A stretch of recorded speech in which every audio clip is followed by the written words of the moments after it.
Hi friends, Jio kitchen tour വൈബ്സിലേക്ക് നിങ്ങളെ എല്ലാവരെയും ഹാർദമായി സ്വാഗതം ചെയ്യുകയാണ്. പ്രത്യേകിച്ച് ഇന്ന് പെസഹ ബുധനാഴ്ചയാണ്, നാളെ പെസഹ, അത് കഴിഞ്ഞാൽ ദുഃഖവെള്ളിയാണ്, ഇന്ന് ഞായറാഴ്ച ഈസ്റ്ററാണ്. അപ്പോൾ നമുക്ക് നാളത്തെ പെസഹ ദിനം എന്ന് പറയുന്നത് പ്രത്യേക ഒരു അവസാനത്തെ ലാസ്റ്റ് സപ്പർ എന്ന് പറയുന്ന അവസാനത്തെ അത്താഴത്തിൻ്റെ ഒരു റീപ്ലിക്കയാണ്, അതിൻ്റെ ഒരു ആവർത്തനമാണ് പെസഹ ദിവസം ചെയ്യുന്നത്. അപ്പോൾ പെസഹ ദിവസം നമ്മൾ ക്രിസ്ത്യാനികൾ പ്രത്യേകിച്ച് ഉണ്ടാക്കുന്ന ഒരു അപ്പമുണ്ട്. അതിനെ പാലക്കാർ ഇൻട്രിയപ്പം എന്ന് പറയും, മറ്റുള്ളവർ പെസഹ അപ്പം എന്ന് പറയും, ഉഴുന്നപ്പം എന്ന് പറയും. അങ്ങനെ പല പേരുകളിലാണ് ഇതുള്ളത്. ഇതിനകത്ത് പ്രത്യേകിച്ച് ഒന്നുമില്ല. തുല്യ അളവിൽ ഉഴുന്ന്, പച്ചരി, തേങ്ങ, വെളുത്തുള്ളി, ജീരകം ഇത്ര ചേർത്ത് അരച്ച് ചേർത്തിട്ട് ആവിയിൽ പുഴുങ്ങിയെടുക്കുകയാണ് ചെയ്യുന്നത്. അപ്പോൾ ഇതാണ് പെസഹ അപ്പം. അതുപോലെ പെസഹ അപ്പത്തിൻ്റെ കൂടെ പാല് കാച്ചുക എന്നുള്ളൊരു പരിപാടിയുണ്ട്. തേങ്ങാപ്പാൽ കൊണ്ടാണ് കാച്ചുന്നത്. അത് അവസാനത്തെ അത്താഴത്തിന് അന്ന് ക്രിസ്തു വീഞ്ഞാണ് കുടിച്ചിരുന്നത്. പക്ഷേ നമ്മുടെ പഴയ കാലത്ത് ഇവിടെ വീഞ്ഞൊന്നുമില്ല, വീഞ്ഞിൻ്റെ രീതി ഇല്ലാത്തത് കൊണ്ട് നമ്മളത് തേങ്ങാപ്പാലാക്കി മാറ്റുകയാണ് ചെയ്തതെന്നാണ് എനിക്ക് തോന്നുന്നത്. അപ്പോൾ തേങ്ങാപ്പാൽ ആണ് ഇതിൻ്റെ കൂടെയുള്ളൊരു വിഭവം. അപ്പോൾ നമുക്ക് ഇതിൻ്റെ പരിപാടികൾ തുടങ്ങാം. ഏറ്റവും ആദ്യം ഇതിലെ സ്റ്റീമർ ഒന്ന് ഞാൻ കത്തിച്ചോട്ടെ. അപ്പോൾ നമുക്ക് ആദ്യമായിട്ട് കുറച്ച് ജീരകം ഇതിനകത്ത് അരയ്ക്കാനുണ്ട്. ഈ ജീരകം അരയ്ക്കും വളരെ കുറച്ചായത് കാരണം അരയില്ല. അത് കാരണം നമ്മൾ കഴിഞ്ഞ ദിവസം പറഞ്ഞതുപോലെ കുറച്ച് തേങ്ങ കൂടി ഇട്ടിട്ടാണ് ഇത് അരച്ചെടുക്കുക. അപ്പോൾ നമുക്കിതൊന്ന് അരച്ചെടുക്കാം.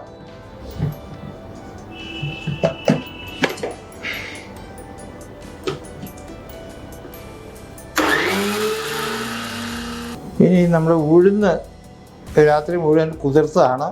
ഇത് 1 കപ്പ് ഉഴുന്നാണ് നമ്മൾ ഇടുന്നത്. തുല്യ അളവിലാണ്. ചില ഭാഗക്കാരൊക്കെ അരിയുടെ പകുതി അളവിൽ ഉഴുന്ന് ചേർക്കാറുള്ളൂ. അത് അത്ര ശരിയാണെന്ന് തോന്നുന്നില്ല. കാരണം ഇതിൻ്റെ പേര് തന്നെ ഉഴുന്നപ്പം എന്നാണല്ലോ. അപ്പോൾ ഉഴുന്ന് മുമ്പോട്ട് നിൽക്കണം ഇതിൻ്റെ ടേസ്റ്റ് എന്നുള്ളതാണ്. അപ്പോൾ നമുക്കിത് അരയ്ക്കാം. കുറച്ച് വെള്ളം ചേർക്കേണ്ടി വരും.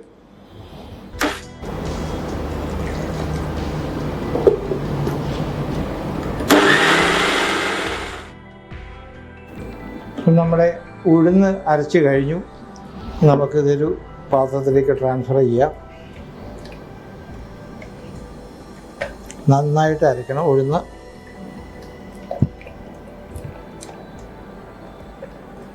ഇനി അടുത്തതായിട്ട് നമുക്ക് ചേർക്കാനുള്ളത് പച്ചരിയാണ്. 1 കപ്പ് പച്ചരിയാണ്, കുതിർത്തതാണ്.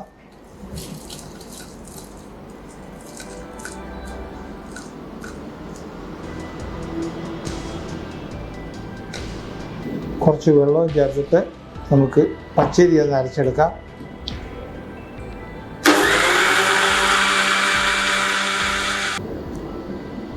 അരി അരിഞ്ഞിട്ടുണ്ട് എന്ന് തോന്നുന്നു. അപ്പോൾ നമുക്ക് ബൗളിലേക്ക് ട്രാൻസ്ഫർ ചെയ്യാം. ഉഴുന്ന് മാവ് അരച്ചതിൻ്റെ കൂടെ ട്രാൻസ്ഫർ ചെയ്യാം. നമ്മളിനി അടുത്ത് അരയ്ക്കാനുള്ളത് നമ്മുടെ തേങ്ങയാണ്. ഇത് 2 കപ്പ് തേങ്ങയുണ്ട്.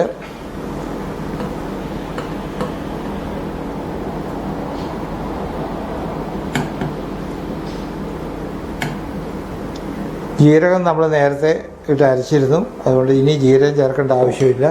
അപ്പോൾ കുറച്ച് വെളുത്തുള്ളി ചേർക്കാനുണ്ട്. ഇത്രയും വെളുത്തുള്ളി നമ്മൾ ഇതിൻ്റെ അകത്ത് ചേർക്കുന്നുണ്ട്. എന്നിട്ട് നന്നായിട്ട് അരച്ചെടുക്കാം. കുറച്ച് വെള്ളം ഒഴിച്ചിട്ട് നമുക്കൊന്ന് അരച്ചെടുക്കാം. തേങ്ങ നമ്മൾ അരച്ചു. ഇൻട്രിയപ്പത്തിന് തേങ്ങ നന്നായിട്ട് അരയണം. കള്ളപ്പത്തിൻ്റെ പോലെ ഒന്ന് അരഞ്ഞാൽ പോലെ നന്നായിട്ട് അരഞ്ഞ് വരണം.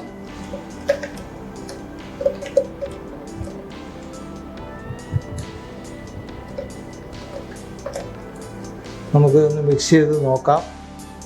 എന്നിട്ട് വേണം, ഇനിയും വെള്ളം വേണമെന്ന് നമുക്കൊന്ന് നോക്കാൻ.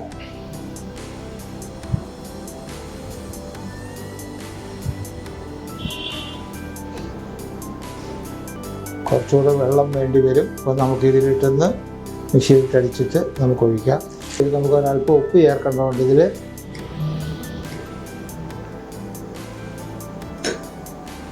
നന്നായിട്ട് മിക്സ് ചെയ്യുക.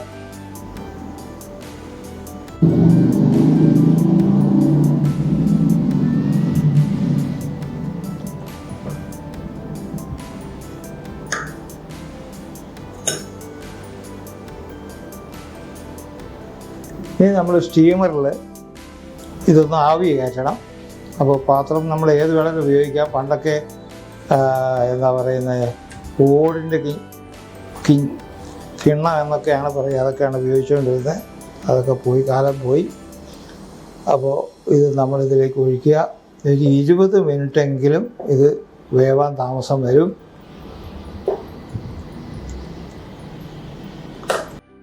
സ്റ്റീമറിൽ വയ്ക്കാം.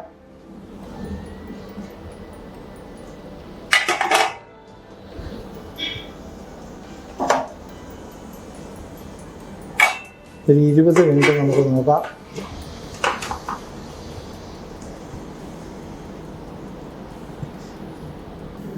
ഈ പെസഹായപ്പം പണ്ടൊക്കെ പലതരത്തിലുണ്ടാക്കും. ഇതുമാതിരി പാത്രത്തിൽ സ്റ്റീം ചെയ്തിട്ടുണ്ടാക്കാറുണ്ട്.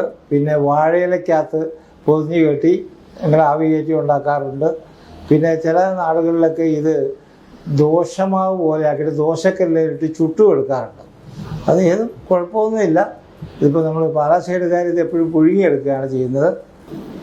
നമ്മുടെ പെസഹ വ്യാഴാഴ്ച ഉണ്ടാക്കുന്ന അപ്പത്തിന് പെസഹ അപ്പം എന്ന് പറയുമല്ലോ. പെസഹ അപ്പം ഉണ്ടാക്കുമ്പോൾ നമ്മുടെ കുരുത്തോല, നമ്മുടെ ഓശാന ഞായറാഴ്ച കിട്ടിയ കുരുത്തോല, അതിങ്ങനെ നമ്മൾ കുരിശ് പോലെയാക്കും. കുറച്ചുകൂടി വലുതാക്കി ഉണ്ടാക്കാം. എന്നിട്ട് നമ്മൾ വെച്ച ആ പാത്രത്തിൽ ഇങ്ങനെ ഇത് വയ്ക്കും. അപ്പോൾ ഇതിന് കുരിശപ്പം എന്ന് നമ്മൾ പറയും. സംഗതി വ്യത്യാസമൊന്നുമില്ല, ഒരേ അപ്പം തന്നെയാണ്. കുരിശ് വെക്കുമ്പോൾ അത് കുരിശപ്പമായിട്ട് മാറും. ആ കുരിശപ്പമാണ് നമ്മൾ അവസാനത്തെ അത്താഴത്തിൽ നാളെ പെസഹ വ്യാഴാഴ്ച നമ്മളത് പാലിൻ്റെ കൂടെ മുറിച്ച് കഴിക്കുന്നത്. അതാണ് നമ്മൾ ഇൻട്രിയപ്പം വെച്ചിട്ട് 15 മിനിറ്റായി. നമുക്കൊന്ന് തുറന്ന് നോക്കാം, എങ്ങനെയുണ്ടെന്ന് നോക്കാം. നമ്മുടെ സ്ക്യൂർ ഇട്ടിരുന്ന് കുത്തി നോക്കാം. ക്ലീനായിട്ട് വരുന്നുണ്ടെങ്കിൽ അതിൻ്റെ അർത്ഥം ആയി എന്നാണ്. ആയിട്ടുണ്ട്. ഇനി നമുക്കിതൊന്ന് എടുക്കാം.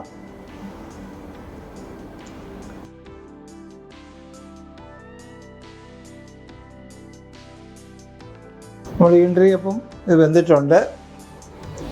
ഞാനീ പറഞ്ഞ കുരിശപ്പം ഇത് ഇങ്ങനെയാണ് വെക്കുക. ഇങ്ങനെ ഇരുന്ന് ഇത് വെക്കുമ്പോഴാണ് കുരിശപ്പാവുന്നത്. അപ്പോൾ ആക്കുന്നില്ല. പിന്നെ ഇത് നമ്മൾ ഈ മാവ് അരച്ചതിന് ശേഷം ഒരു അരമണിക്കൂർ വരെ വെറുതെ വെച്ചിരുത്താൻ നല്ലതാണെന്നാണ് പറയുന്നത്. പക്ഷെ നമുക്കത് വെക്കാൻ സമയമില്ലാത്തതുകൊണ്ടാണ് ഞാൻ പെട്ടെന്ന് തന്നെ ഇതാക്കി കാണിച്ചത്. അപ്പോൾ നമ്മുടെ ഇൻട്രിയപ്പം ഇത് പ്രിപ്പയർ ആയിട്ടുണ്ട്. ഇനിയിപ്പോൾ അടുത്ത നമ്മൾ വേറൊരു വിഭവം കൂടെ ഇവിടെ കാണിക്കുന്നുണ്ട്. അതുകൊണ്ട് ഞാനിത് പ്രസൻറ്റ് ചെയ്യുകയാണ്. ഇനി നമ്മുടെ അടുത്ത ഐറ്റം വട്ടയപ്പമാണ്. ഈ വട്ടയപ്പത്തിന് ചില പ്രത്യേകതകളുണ്ട്. നമ്മുടെ പാലാ സൈഡുകാർ ഈ ഇൻട്രിയപ്പം ഉണ്ടാക്കുമെങ്കിലും ഇത് അധികം പേർക്ക് അത്ര ഇഷ്ടമല്ല. മധുരം ഇല്ലാത്ത കാരണം പ്രത്യേകിച്ച് കുട്ടികൾക്കൊന്നും അത്ര ഇഷ്ടമല്ല. കുട്ടികൾക്കൊക്കെ ഇത് വട്ടയപ്പം തന്നെയാണ് ഇഷ്ടം. വലിയവർക്കും അത് തന്നെയൊക്കെ സ്ഥിതിയാണ്. ഈ ഉഴുന്നപ്പം എന്ന് പറയുമ്പോൾ അത് ആ സമയത്ത് ചടങ്ങിന് മാത്രമേ കൂടുതൽ ഉപയോഗിക്കാറുള്ളൂ. അപ്പോൾ നമുക്കിതൊരു വട്ടയപ്പം ഉണ്ടാക്കി നോക്കാം. കാരണം ഏറ്റവും കൂടുതൽ പ്രചാരത്തിലുള്ളൊരു സംഗതിയാണ് വട്ടയപ്പം എന്ന് പറഞ്ഞാൽ. അതിനൊക്കെ എന്തൊക്കെയാണ് വേണ്ടത് നമുക്ക് നോക്കാം. നമ്മുടെ അരിപ്പൊടിയാണ് ഇത്. നമ്മുടെ പച്ചരി കുതിർത്ത് വെച്ചിട്ട് പൊടിച്ച് വെച്ചിരിക്കുന്നതാണ് 1 കപ്പ്. അതുപോലെ 2 കപ്പ് തേങ്ങയുണ്ട്. തേങ്ങ എത്ര കൂടുതൽ ചേർത്ത് കഴിഞ്ഞാൽ ഇതിന് നല്ലതാണ്. ഇതിന് പഞ്ചസാര ഞാനൊരു 3/4 കപ്പ് പഞ്ചസാര. ഇത് പെട്ടെന്ന് അലിയാൻ വേണ്ടി ഞാൻ ചെറുതായിട്ടൊന്ന് പൊടിച്ച് വെച്ചതാണ്. പിന്നെ ജീരകമുണ്ട്. ജീരകം ഒരു 1.5 ടീസ്പൂൺ. പിന്നെ നമ്മുടെ കള്ളുമുണ്ട്. കള്ളിന് പ്രത്യേകിച്ച് കണക്കൊന്നുമില്ല, കുഴയ്ക്കുന്നതനുസരിച്ചാണ്. അപ്പോൾ നമുക്ക് ഈ തേങ്ങ ഒന്ന് അരയ്ക്കണ്ടേ. നമുക്ക് തേങ്ങ ഒന്ന് അരയ്ക്കാം. അതിന് മുമ്പ് നമുക്ക് ഈ ജീരകം ഒന്ന് അരയ്ക്കേണ്ടതുണ്ട്. ഇതിൽ ജീരകത്തിന് കുറച്ച് തേങ്ങയും ചേർത്തിട്ടൊന്ന് അരയ്ക്കാം.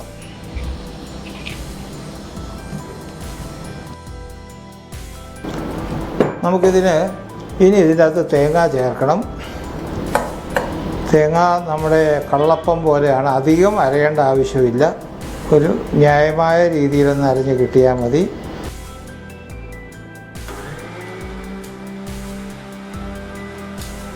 നമ്മൾ തേങ്ങ അരച്ച് കിട്ടി. നമ്മൾ ജാറിൽ നിന്ന് ഇങ്ങോട്ട് മാറ്റുകയാണ്. അടുത്തതായിട്ട് നമ്മൾ പച്ചരിപ്പൊടിയാണ്, അരിപ്പൊടി ചേർക്കണം. ഇതിൽ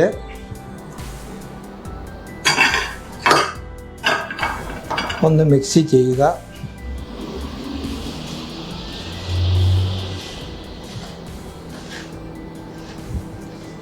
ഒന്ന് മിക്സ് ചെയ്തതിന് ശേഷം നമ്മൾ പഞ്ചസാര ചേർക്കണം. പഞ്ചസാര അതുകൊണ്ടാണ് ഞാൻ പൊടിച്ച് വെച്ചത്, പെട്ടെന്ന് ഇതിൻ്റെ അകത്ത് മിക്സ് ആകാൻ വേണ്ടിയിട്ടാണ്. ഈ പഞ്ചസാര ഒന്ന് നോക്കിയിട്ട്, മധുരം നോക്കിയിട്ട് മുഴുവൻ ചേർത്താൽ മതി. ഇനി നമുക്ക് കള്ളി ചേർക്കാം. കള്ളി ചേർത്തതിന് ശേഷം ആവശ്യമുണ്ടെങ്കിൽ നമുക്ക് പഞ്ചസാര ബാക്കിയുള്ളത് ചേർക്കാം.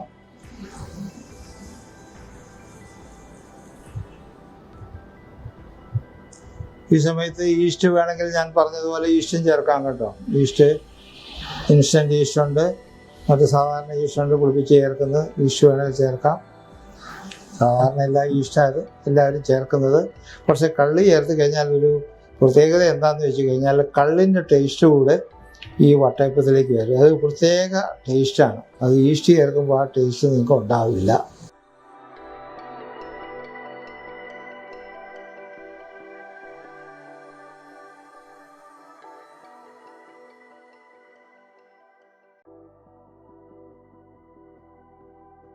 ഒരു പ്ലേറ്റ് എടുത്തിട്ട് കുറച്ച് എണ്ണ പുരട്ടണം. ഇത് വെളിച്ചെണ്ണയാണ് ഞാൻ പുരട്ടുന്നത്.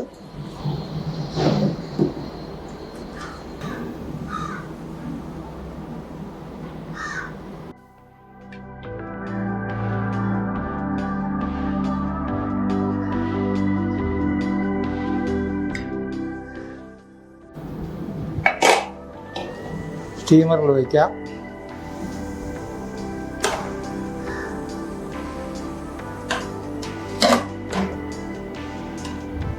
ലെവലാക്കുക, എന്നിട്ട് മൂടി വയ്ക്കുക. വട്ടയപ്പം ഏകദേശം 20 മിനിറ്റായി. നമുക്ക് തുറന്ന് നോക്കാം. സ്ക്യൂർ ഇട്ടൊന്ന് നോക്കാം. നല്ല ക്ലീനായിട്ട് വരുന്നുണ്ട്. വെന്തു തന്നെയാണ് അർത്ഥം. അപ്പോൾ നമ്മൾക്ക് സ്റ്റൗ ഓഫ് ചെയ്യാം. ഇത് പുറത്തെടുക്കാം.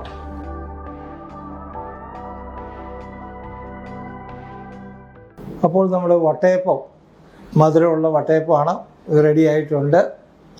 അപ്പോൾ ഇനിയിപ്പം നമ്മുടെ ഇത് തീർന്നിരിക്കുകയാണ്, പരിപാടികൾ തീർന്നിരിക്കുകയാണ്. പക്ഷേ ഒരു കാര്യം കൂടെ പറയാനുണ്ട്. ഈ അരിപ്പൊടി എന്ന് പറയുന്നത് ആൾക്കാർക്ക് വളരെ എളുപ്പത്തിൽ നമ്മൾ വാങ്ങാൻ കിട്ടുന്ന പൊടി എടുക്കുന്നുണ്ട്. അത് വറുത്ത പൊടിയാണ്. അതത്ര നല്ലതല്ല ഇതുണ്ടാക്കുന്നതാണ് എൻ്റെ അഭിപ്രായം.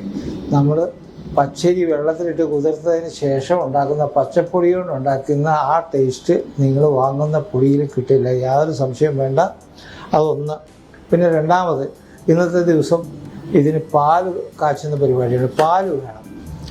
പാല് ഞാനിപ്പോൾ ഇന്ന് സമയത്തിൻ്റെ ഇതുള്ളത് കൊണ്ട് ഞാനിവിടെ പാല് ഉണ്ടാക്കി കാണിക്കുന്നില്ല. എങ്കിലും ഞാനൊന്ന് പറയുകയാണ്. പാല് കാച്ചുന്നതിന് തേങ്ങാപ്പാൽ ഏറ്റവും മോശമാണ്. തേങ്ങാപ്പാൽ 1, 2, 3 തരം പാല്. അപ്പോൾ 2, 3 പാല് പാത്രത്തിൽ അടുപ്പിൽ വെച്ചിട്ട് അതിനകത്ത് ശർക്കര ചുരണ്ടിയിടുക. ശർക്കര ചുരണ്ടിയിടുകയോ അതേ കഷ്ണങ്ങളായിട്ട് ഇടുകയോ മതി. ചൂടാകുന്നതനുസരിച്ച് ഈ ശർക്കര അതിൽ ഉരുകി ചേരും. അപ്പോൾ അത് അരിച്ചെടുക്കുക, കല്ലൊക്കെ പോകാൻ വേണ്ടി അരിച്ചെടുക്കുക. അതിന് ശേഷം അതിനെ ഒരു ബൗളിൽ അല്ലെ പാത്രത്തിലിട്ടിട്ട് നന്നായിട്ട് തിളപ്പിക്കുക. തിളപ്പിക്കുമ്പോൾ കുറച്ച് ജീരകം കൂടെ ചേർത്തിട്ട് വേണം തിളപ്പിക്കുക. എന്നാലേ ജീരകം ഒന്ന് ചതച്ചിട്ട് മതി എന്നിട്ട് ചേർത്ത് കഴിഞ്ഞാൽ അപ്പോഴത്തേക്ക് ടേസ്റ്റ് വരും. അങ്ങനെ അതിന് ശേഷം നമ്മൾ അതിനകത്ത് അവസാനം തനിപ്പാൽ ചേർക്കണം. തനിപ്പാൽ എന്ന് പറഞ്ഞാൽ 1 നമ്പർ പാൽ. അത് തിളപ്പിക്കാൻ പാടില്ല. ചെറിയ സൈഡ് തിള വരുമ്പോൾ തന്നെ നമ്മൾ വാങ്ങണം. അപ്പോൾ അങ്ങനെ വാങ്ങുമ്പോൾ നല്ല ടേസ്റ്റുള്ള പാലായിരിക്കും ഉണ്ടാകുന്നത്. പിന്നെ പലരും ഇത് കൊഴുപ്പ് വരാൻ വേണ്ടി അരിപ്പൊടിയൊക്കെ ചേർക്കാറുണ്ട്. പക്ഷേ അരിപ്പൊടി ചേർക്കുമ്പോൾ ആ പാലിൻ്റെ ഒറിജിനൽ ടേസ്റ്റ് നഷ്ടപ്പെടും. നിങ്ങൾ പരീക്ഷിച്ച് നോക്കുക. അരിപ്പൊടി ചേർക്കാതെ ഞാൻ ഈ പറഞ്ഞ രീതിയിലൊന്ന് ഉണ്ടാക്കി നോക്കുക. വളരെ രുചികരമായിരിക്കും, ടേസ്റ്റി ആയിരിക്കും. അപ്പോൾ ഇനി കാര്യങ്ങൾ ഇതോടുകൂടി നമ്മുടെ ഇന്നത്തെ ഈ എപ്പിസോഡ് കഴിയുകയാണ്. അപ്പോൾ ഞായറാഴ്ച ഈസ്റ്ററാണ്.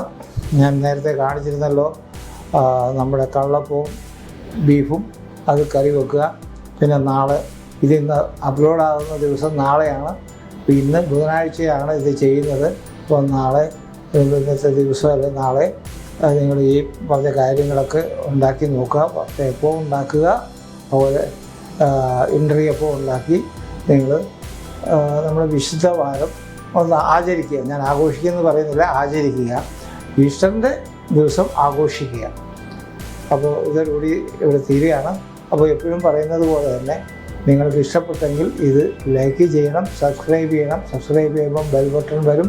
പിന്നെ ഓളുണ്ട്, ഓൾ ഞെക്കി കഴിയുമ്പോൾ നിങ്ങൾക്ക് നോട്ടിഫിക്കേഷൻ വരും.